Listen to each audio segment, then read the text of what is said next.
All right, this is the calculator section for the Chapter 4 review. And so we're just going to start with number 1. Number 1 says the table below gives values for f for selected points on the closed interval from 2 to 13. We're going to use the table to approximate the area from 2 to 13 using the following methods and 4 subintervals. So that means we're going to use 4 rectangles or trapezoids, whatever they want us to do. So the first thing I'm going to do is I'm going to sketch this out, and it doesn't have to be perfect, but just so I can get an idea. Remember, these are my x values, these are my y values. So I know at 2, I have a y value of 1. At 3, I have a y value of 4. At 5, I have a y value of -2. At 8, I have a y value of 3. And at 13, I have a y value of 6. Okay, and I'm just going to use that because I don't think that you'll actually need to sketch this out each time, but after the first one, I think you'll be okay. So first of all, notice that I'm starting at 2 to 13, so I'm not going to graph anything from 0 to 1. So my left approximation means the left-hand side of my rectangle is going to be touching. So this is going to be my first rectangle. You see that? And here's going to be my second rectangle. All right. My fourth rectangle is going to be down here.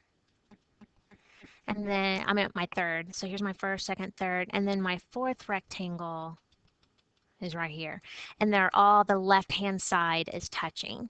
Okay, so I think once we draw or write down our sums for my left, we can do the right without actually sketching it out.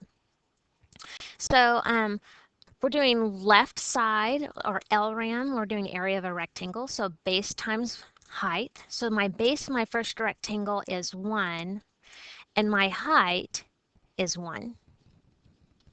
So I am using this first height.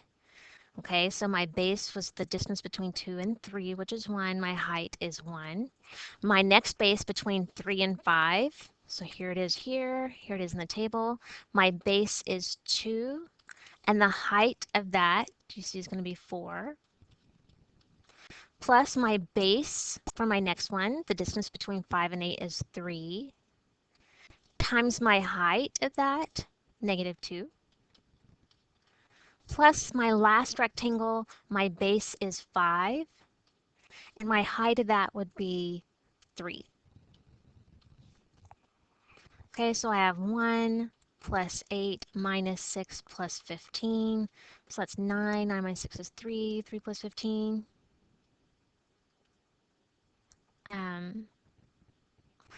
Let's see, 9, 3, that should be 18. I had the wrong answer down on my paper, that's why I was looking at it. Did I do that right? 1, 4, -2, 3. Okay, so now let's do the right approximation. So the same type of thing, but this time the right-hand side. So do you see, without having to sketch, what y values I'll be using? For left ram, I started with the 1, and I did not use this last y value because that would have been the right-hand side. So for the right-hand side, I'm not going to use this first y value, okay, but I will use this one. So my base, okay, if I'm going to draw this in blue, so this time the right-hand's, well, I thought I was drawing it in blue. So this time the right-hand side's going to be touching. So here's actually my first one. Oh, no, because I'm not using from 0 to 2. Okay, so let's write out my first one. My base between 2 and 3 is still 1, but my height is going to be 4. Okay, so here it is right here. My base is 1, my height is 4. Okay, now between 3 and 5. Well, my base is 2. All right, but my height is -2. All right, so here is this one, because my right-hand side is touching. All right, my next one, my base is 3, and my height is 3. Okay, so here's that one. And then for my last one, my base is, what is that, 5, and my height is 6.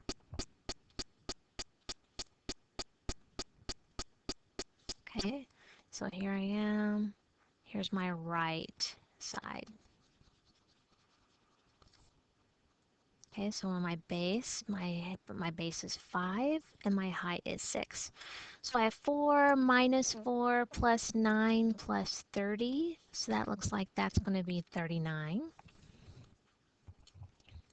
Okay, and I'm fixing this on my paper. I made a mistake. 5 times 3, so that's going to be 18. All right, so trapezoid.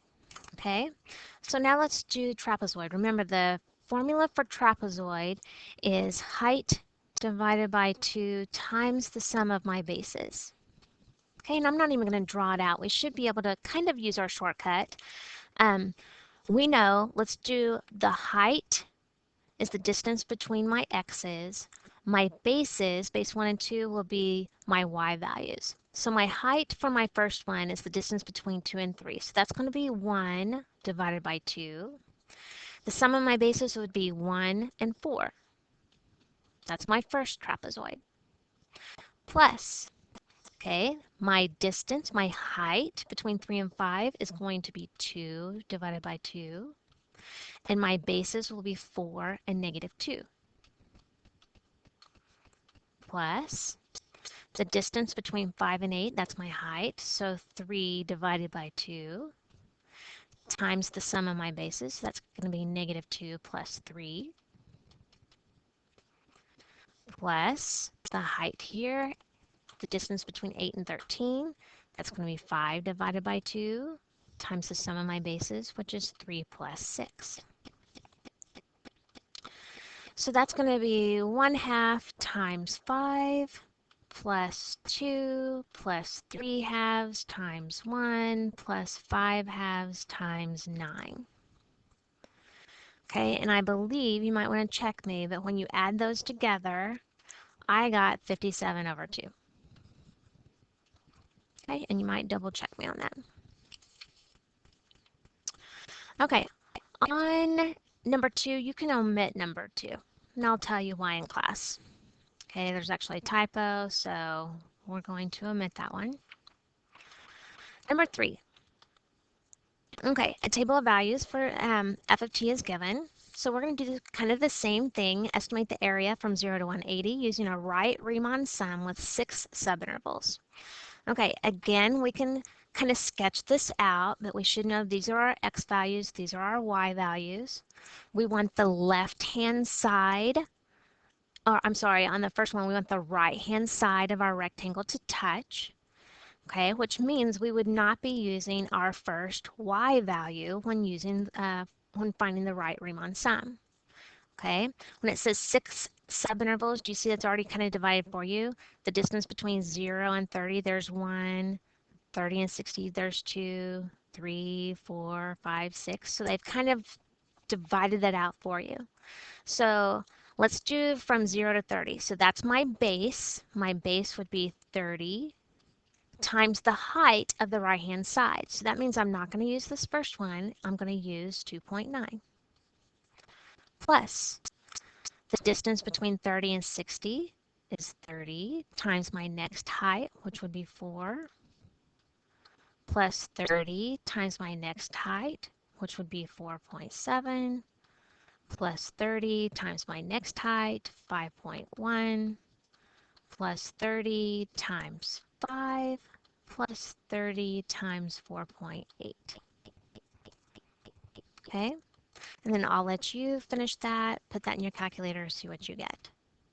Okay, now estimate the area from 0 to 180 by using a left Riemann sum with 6 subintervals. And do you see we have 1, 2, 3, 4, 5, 6? There's my 6 subintervals. So this time, my distance between each one is still going to be 30. Okay, but since I'm using the left Riemann sum, if I were to sketch this out and draw my rectangles, I would want the left-hand side of the rectangle to touch, which means I would use my first y value. So this time I am going to start with that 4.2, but I would not use my my last y value, because that would be the right-hand side. So it's going to be 30 times 4.2, 30 times 2.9, 30 times 4, 30 times 4.7, 30 times 5.1, 30 times 5. And again, I'm going to let you go through and do that. Okay, on C it says estimate the area from 0 to 180 by using a midpoint sum with 3 subintervals. Okay, so again, they've given us nice, neat little intervals to use. So this time, my base, since I'm using 3, I'm going to go from 0 to 60. So my base is 60. And my height of that rectangle would be my height at the midpoint. So between 0 and 60, the midpoint is 30. And the height at 30 is 2.9 plus. Now I'm going to go from 60 to 120. Again, my base would be 60. And my height is the height at the midpoint between that, which is at 90. So my height at 90 is 4.7 plus my next interval would be from 120 to 180. So the difference for my base would be 60 and my height would be whatever it is at 150, which is 5. And again, I'll let you put that in your calculator, see what you get. And if you need to sketch those points, from 0 to 180, so that you can draw on your left hand, your right hand, and your midpoint, then that's fine. Okay, but you should be able to start seeing that pattern without having to do that. Okay, number 4. The rate at which water flows out of a pipe in gallons per hour is given by a differentiable function w of time t. The rate of water flow can be approximated by the model, and it gives you this equation. So this is how fast this water is flowing out of a pipe. Use the model to approximate the number of gallons that have flowed out of the pipe during a 24-hour period. So we want to know when we add up, okay, from 0 to 24 hours of how much water is flowing through this pipe. So anytime we are adding something or accumulating something, we know that we're going to do integration. So I'm going to integrate from 0 to 24 of W sub t. Now, since this is a calculator problem on the AP test, this is all that you would have to write down. And then from that point, you can use your calculator to plug that in. Okay, so since I know I'm probably going to be using this function over again, I'm going to go ahead and store that in my y equals. So I have 1 over 65 times the quantity 500, whoops, get rid of that, times the quantity 500 plus 10t minus t squared. Okay, so now that I have that in my y equals, I'm going to hit math 9. I'm going to go from 0 to 24. I don't want to have to retype that in, so I'm going to go ahead and tell it to pick what's in my y1. So I'm going to hit vars, go over to yvars, function y1, and then dx. And I get 158.031, and we need to put units. Okay, so what have we just found? They asked us to approximate the number of gallons that have flowed out of the pipe. So this is 158.031 gallons. Then it says use the model to approximate the average rate of flow during the 24-hour period. Well, the average rate would be to take this number, 1 over 24, and do the exact same thing. So we already know what our answer was 158.031. So I'm going to take that and divide it by 24. So I have 6.585 gallons, and that would be per hour.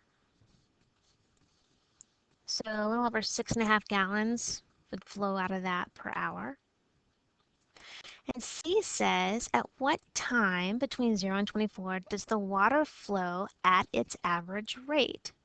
Well, if this is the equation for how fast the water is flowing, and we're wanting to know when this is equal to 6.585. So here's what I have, 6.585. When is that equal to this equation? Well, there are several ways we could solve this. It has nothing to do with calculus. This is an Algebra 2 problem. I could set this equal to 0 and solve, and then graph it, see where it crosses the x-axis, or use the quadratic formula. I'm just going to go ahead and, since I have this in my y equals, I'm going to go ahead and put 6.585 in my calculator. And I'm going to see where these two places or two graphs intersect each other. Okay, if you decide to set this equal to 0 and solve and see where it crosses the x-axis, then that's fine. Or since it's quadratic, use the quadratic formula. Now here's the deal. When I graph these, I need to graph this from 0 to 24 on my x-axis. So I'm going to hit my window, 0 to 24. I have no idea what my y min and max need to be, so I'm just going to leave it as it is for right now and see if they intersect somewhere. And they do. They intersect at this point. So I need to find what that point is. So I'm going to say second trace. I want to know where they intersect, so number 5. Then it's going to ask you questions. First curve, I just press enter. Second curve, I just press enter. Guess. I'm going to go ahead and move my cursor over there about to where they intersect.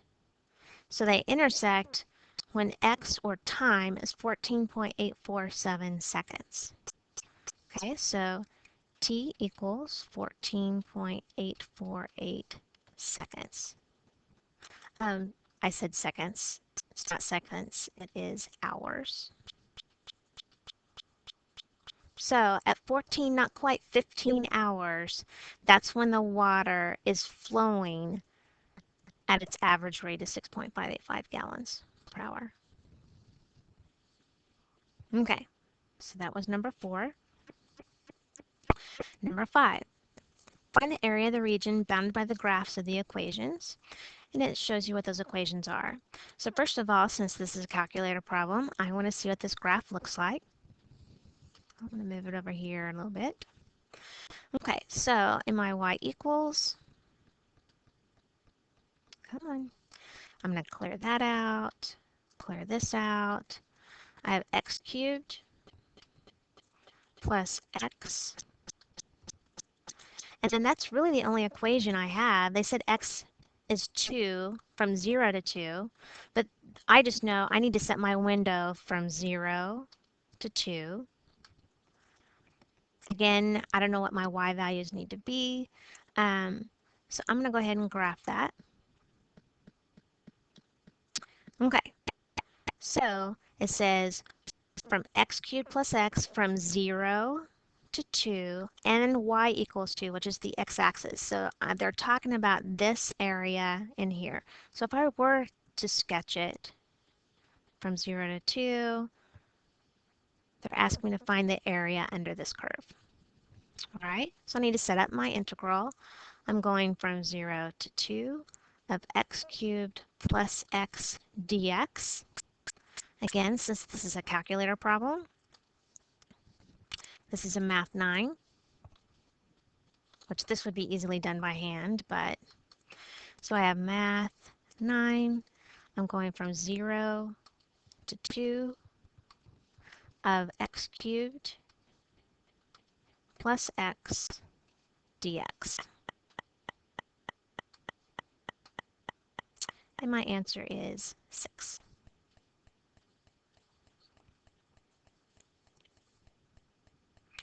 Okay, number 6. Evaluate the definite integral.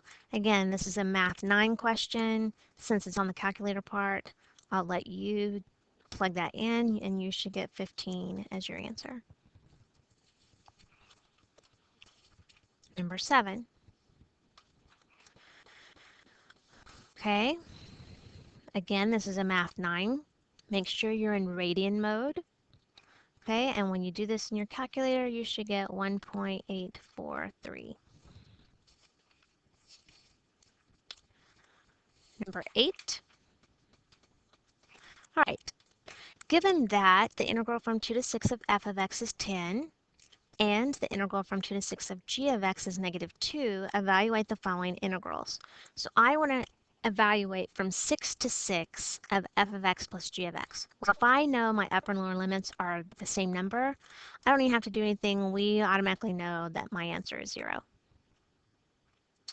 Okay, this time I'm evaluating from 2 to 6 of f of x minus g of x. So from f of x, that's 10, minus g of x, that's -2, so my answer is 12. We like that because it's easy. From 6 to 2 of f of x, well, I know my lower limit has to be smaller than my upper limit, and it's not. So when it's not, I can switch it around, but that negative sign has to go out in front. So now my answer is -10. Number 9, find the average value. So average value we should know is this formula from a to b of f of x dx. So I have 1 over 4 minus 1 from 1 to 4 of 3x squared minus 2x dx. Again, this is on the calculator part, so math 9. And when you do that, you should get 16 as your answer. Okay, that's it for the calculator section, and I'll post another video for the non-calculator section.